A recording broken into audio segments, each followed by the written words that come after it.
Saludos. Titulamos este vídeo Tierra plana, celular y oficial. Reflexiones 1. FFF 36. En el vídeo anterior nosotros mostramos discrepancias con la teoría plana y con la teoría celular cóncava. Y en este vídeo nosotros pretendemos posicionarnos, mostrar nuestra posición en relación con estas teorías. Entonces, en relación con la Tierra plana, nosotros decimos que en relación con la Tierra plana y con las bases de la Tierra plana, no nos consideramos en oposición, sino que nos consideramos en un camino conjunto en pos de la verdad. En cambio, tenemos que significar que en relación con la Tierra oficial establecida, con esa teoría que es la teoría heliocéntrica y rotatoria, nosotros estamos en oposición.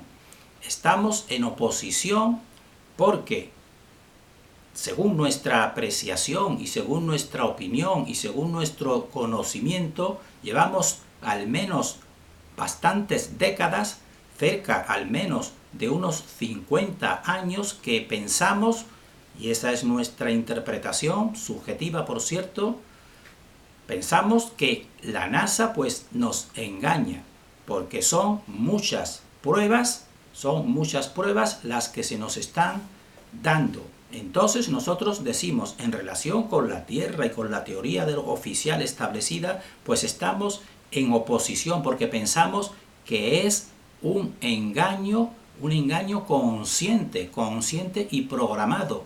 Entonces eso nos hace estar en total oposición. En cambio, con las otras teorías, como en este caso la Tierra plana y la Tierra celular cóncava, pues no podemos estar en ese tipo de oposición, sino que más bien nosotros lo que consideramos es un camino conjunto en pos de la verdad. Así, por ejemplo, en relación con los terraplanistas, y nos estamos refiriendo a terraplanistas de la base, no de las cumbres, como en vídeos anteriores estamos exponiendo, pues en relación con terraplanistas de las bases, o que ahora se han denominado tierra no esférica, que consideramos más acertado, pues nosotros nos consideramos en un camino conjunto. Nosotros tenemos una simpatía, dijéramos, y un agradecimiento, porque gracias a la teoría de la Tierra plana, pues nosotros nos pusimos a investigar la cuestión espacial. Entonces nosotros, en relación con personas concretas, como por ejemplo tenemos que nombrar en este caso, porque no es dijéramos así, una manera de nombrarlos en sentido negativo, sino positivo, pues en relación con Irulan Duxi y por ejemplo otros compañeros de viaje como Lenny Leonard, pues nosotros con ellos nos consideramos en un trato amigable, aunque tengamos discrepancias. Nosotros nos tomaríamos un café, un té o una cerveza amigablemente, pues charlando y exponiendo nuestros puntos de vista, nosotros intentando convencerles a ellos y ellos a nosotros, y eso lo consideramos legítimo y lo consideramos honesto, y nosotros valoramos, porque conocemos las dificultades de los que se enfrentan al sistema establecido, y por eso nosotros valoramos muy positivamente la actitud y la acción, por ejemplo, de Irulan Duxi, porque sabemos lo que supone, sabemos el desgaste que supone ir en contra de una corriente establecida. Entonces, eso en relación con la Tierra plana, aunque por supuesto esa no es nuestra teoría. Y en relación con la Tierra celular cóncava, en la cual nosotros en el vídeo anterior empezamos a mostrar discrepancias, pues tenemos que decir que en relación con su principal difusor, Stephen Christofferson, pues nosotros tenemos que decir honestamente que no nos apetecería tomarnos un café, ni un té, ni una cerveza con Stephen. No nos apetecería porque consideramos que su personalidad, pues no, y su actitud, pues no concuerda con la nuestra. Pero eso no quita que a nivel de teoría, pues sea la teoría con la cual estamos más próximos y que tengamos, por supuesto, pues que estar en agradecimiento con Stephen, que lleva también más de una década con esta difusión. Entonces, nosotros, aunque empecemos a mostrar discrepancias con la teoría celular, pues eso no quiere decir que no valoremos lo positivo que tiene. Y nosotros decimos, es la teoría más difícil de refutar por el sistema. La teoría plana, desde un principio, nosotros vimos sus fallos y no nos adherimos como tal teoría a ella. Pero en la teoría celular cóncava es difícil encontrarle fallos, porque en realidad la teoría desde una percepción total, pues es semejante en su mecanismo de funcionamiento. La teoría celular cóncava es equivalente a la teoría oficial establecida rotatoria. La única diferencia es que en esa esfera, en lugar de estar situados esa fenomenología en el exterior, como es la Tierra rotatoria heliocéntrica, pues está situado en el interior, pero los fenómenos, la mayoría, se explican exactamente igual, y esa labor se la debemos a Stephen Christofferson, que lo ha venido decodificando, y evidentemente está extraordinariamente bien realizada, y sus animaciones para nosotros son de las mejores de todo el Internet. Pero decimos, es totalmente irrefutable y equivalente en casi todo. Una cuestión que encaja y es distinta es, por ejemplo, la cuestión del eclipse lunar, el eclipse de luna. El eclipse de luna, pues en la teoría celular cóncava no puede ser igual que el que está en la teoría esférica rotatoria, porque si en la teoría celular cóncava tanto Luna y Sol, ese sistema, pues estaría, dijéramos así, incluido en el interior de una concavidad, de una Tierra cóncava, pues entonces en ese esquema no puede ser que la Tierra se interponga entre el Sol y la Luna y dé lugar al eclipse lunar. Eso no tiene cabida. No tiene cabida, por supuesto. Es quizás uno de las diferencias fundamentales.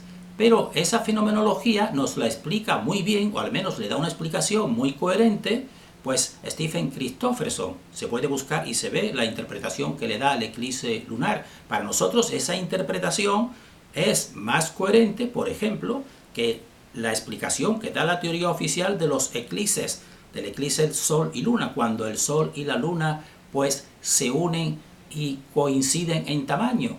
Eso sí es muchísimo más difícil de ser coherente cuando nos dice al mismo tiempo que el Sol está a 150 millones de kilómetros, un tamaño enorme, y en cambio la Luna pues está a menos de medio millón de kilómetros, a unos 384.000 kilómetros de la Tierra. ¿Cómo es posible que coincidan por casualidad? Eso realmente es muchísimo más inexplicable o difícil de explicar. Entonces, nosotros decimos, la teoría celular cóncava para nosotros desde un principio vimos la generalidad, y entonces vimos cómo concordaba con nuestro pensamiento general. Pero otra cosa es, dijéramos así de esta manera, que coincida en todo. Entonces nosotros en el vídeo anterior mostramos discrepancias y seguiremos mostrando discrepancias. Pero estas discrepancias pues no las consideramos como un enfrentamiento, porque precisamente los dos tipos de teoría coinciden en la concavidad terrestre. Entonces nosotros decimos, las personas que estén muy de acuerdo o muy asimilado el sistema de Stephen Christofferson, pues muy bien, o sea, nosotros pues lo consideramos que es el más correcto posible.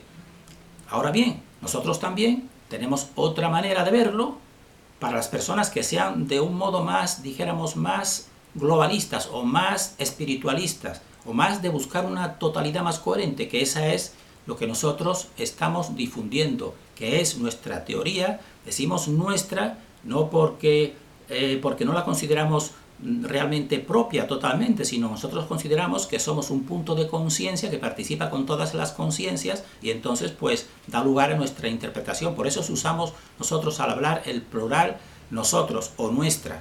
Entonces nuestra teoría pues se denomina, como ya decimos, tierra cóncava convexa, porque esa es la que nos parece más completa. Entonces, eso en relación con nuestro vídeo anterior de posibles discrepancias. Y tenemos que terminar con una perspectiva, dijéramos así, en relación con el corazón de nuestra teoría. Pero antes también vamos a hacer un resumen de lo que estamos diciendo. Hay dos maneras, consideramos nosotros, de enfocar todos los fenómenos.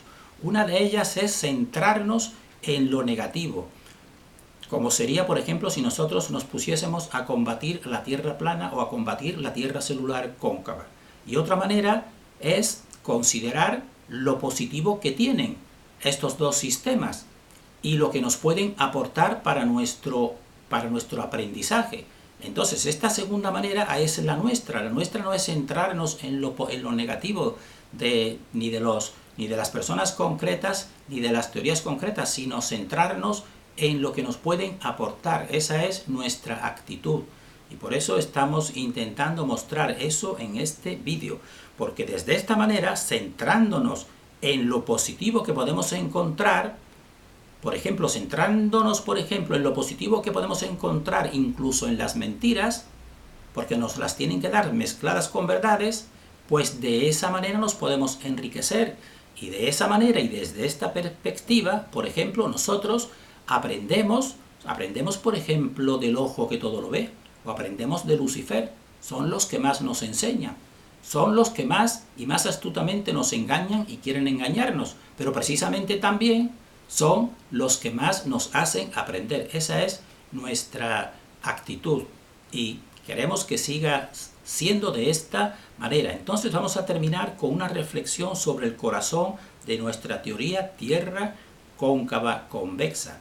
Tenemos que decir que, y ya lo expresamos en el vídeo anterior, que discrepa de la teoría celular cóncava, porque el corazón de la teoría celular cóncava es el octaedro, es decir, la doble pirámide. El octaedro, que son 8 caras, una doble pirámide. En cambio, el corazón de nuestra teoría dijimos que era el tetraedro, el doble tetraedro, que también se le califica como la estrella tetraédrica. Y entonces nosotros vamos a decir en primer lugar, cuál es nuestra apreciación de esta diferencia que nos hace a nosotros introducir como corazón de toda la teoría, y no de esta teoría, sino de toda la creación, el doble tetraedro. Entonces, si vemos el octaedro en realidad no es un solo cuerpo, tiene 8 caras, pero el octaedro en realidad son 2 cuerpos, son 2 pirámides que se unen, y de esta manera, al ser 2 cuerpos, pues ya es una dualidad, y se unen precisamente de un modo enfrentado, uno superior y otro inferior, y precisamente pues se circunscribe también dentro del cubo de Saturno. Entonces por eso nosotros discrepamos totalmente de este corazón. En cambio, nuestro corazón de nuestra teoría y de toda la realidad es el doble tetraedro, porque el cuerpo más simple en volumen es el tetraedro, es decir, una pirámide de 4 caras, 3 caras y una base que hace la 4ª cara. No existe nada en volumen más simple que este cuerpo. Luego, si sabemos que la fuente, lo sabemos nosotros al menos, y toda nuestra experiencia trabaja a través de la simplicidad, pues este debe ser el cuerpo usado. Entonces un tetraedro, que es el cuerpo en volumen más simple de todos los posibles, insertado con otro tetraedro, pues entonces eso es la estrella tetraédrica. Y entonces esa es la real base. En cambio, dos cuerpos que son dos pirámides, que en realidad cada pirámide del octaedro estaría formada por 5 caras, que en total serían 10, y se funden, y son 8, pues todos son pares. En cambio el tetraedro termina, dijéramos así, en una apertura, mientras que el octaedro termina en una cerrazón. Eso es con respecto al corazón, la primera reflexión y diferencia de nuestra teoría Tierra cóncava convexa en relación con el corazón de la Tierra celular cóncava. Y la segunda cuestión muy importante, la primera es que el doble tetraedro es el corazón, y la segunda cuestión muy importante es que este doble tetraedro tiene que ser invisible e inmaterial necesariamente. Y esto realmente nosotros somos conscientes de que plantea una dificultad explicativa. Porque todo el adoctrinamiento que recibimos desde siempre nos lleva a considerar que solo lo material y solo lo que es visible es lo que existe. Lo que es inmaterial o lo que es invisible, pues no tiene existencia, nos viene a decir.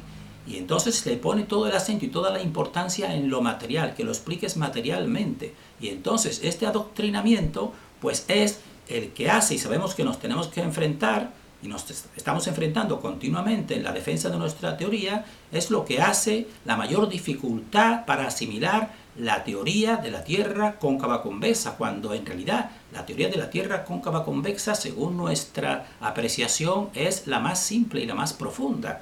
Pero al mismo tiempo, debido a este adoctrinamiento, pues es la más difícil de asimilar. Entonces nosotros decimos, lo que tiene superior rango de existencia, es lo inmaterial y lo invisible. Y esto choca. Lo inmaterial y lo invisible precisamente es lo que tiene mayor rango de existencia. Y entonces vamos a poner dos ejemplos. El pensamiento. El pensamiento es inmaterial, el pensamiento es invisible. Pero de ahí vamos a deducir que al ser inmaterial e invisible no tiene existencia, no existe. Pues nosotros y cualquier persona dirá, pues sí existe, porque precisamente yo, por lo que más me conozco o me califico, pues es por mi pensamiento. Entonces el pensamiento, aunque yo no pueda apreciarlo directamente y sea invisible para mí, pues no puedo decir que no exista, que no tiene existencia, tiene existencia. Esto es un ejemplo. Podríamos poner muchos más, vamos a poner otro. En toda la naturaleza que crece tanto vegetal como animal, aquí en este plano, pues precisamente la fuerza que hace crecer a toda la naturaleza, pues es invisible e imperceptible directamente. Todas las semillas, pues nosotros no vemos la fuerza que las hace crecer y desarrollarse. Las vemos a ellas materialmente, vemos la materia, cómo se va creciendo y se va desarrollando, vemos su materia, pero la fuerza interior que está produciendo ese crecimiento es imperceptible, es invisible. Incluso si tomásemos cámaras Kirlian y pudiéramos apreciar un determinado tipo de energía, pues muy bien, esa energía estaría también sustentada por otra energía que siempre en último término sería invisible e imperceptible. Y podríamos decir que no tiene existencia esa fuerza que hace crecer toda la naturaleza y todas las semillas, toda la vida vegetal y toda la vida animal. Podemos deducir, porque no tenga existencia material o no sea visible, que no tiene existencia real. Entonces, nosotros por eso nosotros consideramos totalmente necesario y totalmente básico y fundamental considerar que existe una naturaleza en el corazón de toda totalidad. como en este caso la Tierra, una naturaleza, o dijéramos así, un elemento, en este caso estamos hablando del doble tetraedro, que tiene que ser invisible y tiene que ser necesariamente imperceptible. Entonces, esto es para meditar en profundidad, porque sabemos que va en contra de todo el adoctrinamiento. Nosotros terminamos con una frase para la reflexión.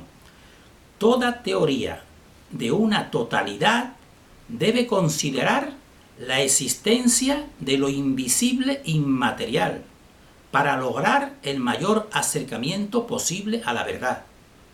Repetimos, toda teoría de una totalidad debe considerar la existencia de lo invisible inmaterial. Si no, no se logrará el mayor acercamiento posible a la verdad. Y nosotros estamos diciendo siempre un acercamiento a la verdad. Terminamos en este punto deseando para todos el mayor discernimiento.